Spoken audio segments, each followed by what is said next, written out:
పంచ్తో start చేసి speech మాట్లాడదాం, speech చేసాక పంచ్ చేద్దాం. నాకు మీ ఎమోషన్ తెలుసుగా, ఫస్ట్ పంచ్ స్టార్ట్ చేసుకుని స్పీచ్ చేద్దాం. పండగ పండగ, రాజస్థాన్ పండగ, పండగ పండగ, ప్రవాస్ పండగ, పండగ పండగ, పొంగల్ పండగ. ఓకే, ఇప్పుడు ఎమోషన్లోకి వెళ్దాం. ఒక 2021 ఎండ్లో అనుకుంటా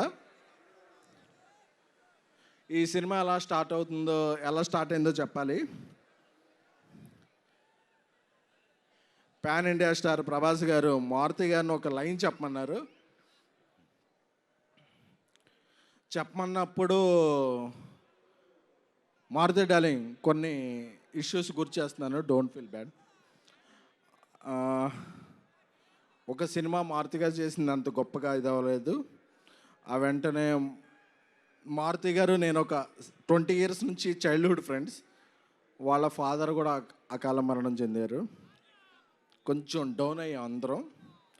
ఒకరోజు వెళ్ళి ప్రభాస్ గారికి చెప్దాం, సార్ కొంచెం ఇలా ఉంది, నేను ఏదన్నా ఒక మామూలు సినిమా చేసేస్తాను అని ప్రభాస్ గారి ఇంటికి వెళితే నేను రోడ్డు బయట కార్లో వెయిట్ చేస్తున్నాను. వెయిట్ చేస్తుంటే ఒక 3-4 hours తర్వాత నైట్ ఆయన బయటకు వచ్చారు. మారుతి బయటకు వచ్చి, డార్లింగ్ నేను కెరీర్లో ఇప్పటివరకు 10-11 films చేశాను, బట్ నెక్స్ట్ 2-3 years నా బ్రీత్, నా కెరియర్, నా ఫోకస్ ఓన్లీ ప్రభాస్ గారి మీదే అని. ఎందుకంటే ఏమైంది డార్లింగ్ లోపల అని చెప్పా. అదే డార్లింగ్, ఆ సినిమా ఆడకపోతే మీ తప్పేమైనా ఉంటుందా? మీరు చెప్పిన స్క్రిప్ట్ నాకు బాగా నచ్చింది, మనం సినిమా చేస్తున్నామని చెప్పిన పర్సన్. ఎందుకంటే ఒక్కసారి ప్రభాస్ గారు ఫిక్స్ అయితే క్యాలిక్యులేషన్స్ ఉండవు, మ్యానిపులేషన్స్ ఉండవు, స్పెక్యులేషన్స్ ఉండవు, డిస్కషన్స్ ఉండవు. ఆయన ఒట్టేసి ఒక మాట, ఒట్టేయకుండా ఒక మాట చెప్పే పర్సన్ కాదు. Once a king always a king, is king sized heart. So నాకు అది చెప్పగానే మారుతి నాకు కళ్ళనీళ్ళు వస్తున్నాయి. ఎందుకంటే నేను మారుతి 20 rupees ఫుల్ మీల్స్ ఉంటే నేను 7 rupees, మారుతి 7 rupees, ఇంకెవరన్నా వస్తే 6 rupees ఇస్తే మనం ఫుల్ మీల్స్ చేద్దాం ఫిల్మ్ నగర్లో ఫీల్ అయ్యేవాళ్ళం. ఆ స్టేజ్ నుంచి బిగిన్ అయ్యి మారుతి గారి ఫాదర్కి అరటిపళ్ళు బిజినెస్ ఉండేది. ఈ స్టేజ్కి వచ్చాడంటే మారుతి, అది ప్రభాస్ గారు ఇచ్చిన అవకాశం.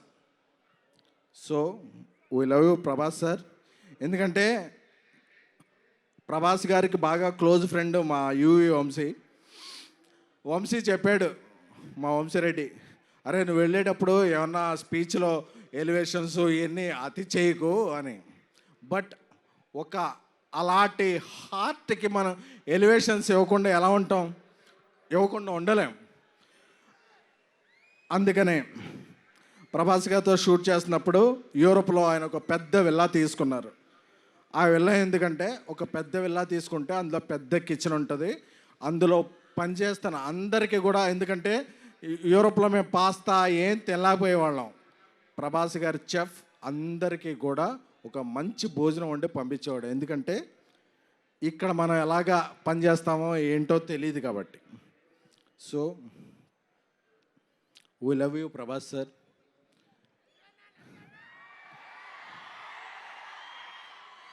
నేను మారుతూ ఒకటే చెప్పా, డార్లింగ్ నేను సినిమా తీసిన తర్వాత, అంటే ఈ సినిమాకి ప్రొడ్యూసర్ విశ్వప్రసాద్ సార్ ఇంత ఖర్చు పెట్టి ఇంత డేర్ చేసి, అంటే డేర్ అంటే వాట్ ఎవర్ ద సిచ్యువేషన్స్ ఆయన చాలా రాక్ సాలిడ్గా ఉండేవాళ్ళు. నేను ఒకటే చెప్పా, రాముడు ఆ రామసేతు కడుతుంటే ఉడత ఇసుక ఇది చేస్తుంది కదా, నేనేమీ కాదు, ఈ సినిమాకి నేను ఉడతను మాత్రమే. బట్ బికాజ్ ఆఫ్ ప్రభాస్ గారి మంచితనం, మారుతి నా స్నేహితుడు మారుతి. బట్ ఈ సినిమా ఇక్కడికి వచ్చే ముందే 3 minutes 21 seconds ట్రైలర్ చూశాను. చెప్పచ్చుగా. ఆ ట్రైలర్ చూశాక అప్పుడప్పుడు మనం ఒక 4 మినిట్స్ సాంగ్ వచ్చాక ఏదో ఒక ఫ్రేమ్ ఎలా ఉంది, ఒక ఫ్రేమ్ ఎలా ఉంది అని చెప్తారు. ఆ ట్రైలర్ చూశాక ట్రోల్స్ ఉండవు, మీరు ఫిక్స్ చేసేదానికి ట్రోల్స్ ఉండవు, బుక్ తీసుకు రోల్ ఉండవు, ప్యాన్ ఇండియా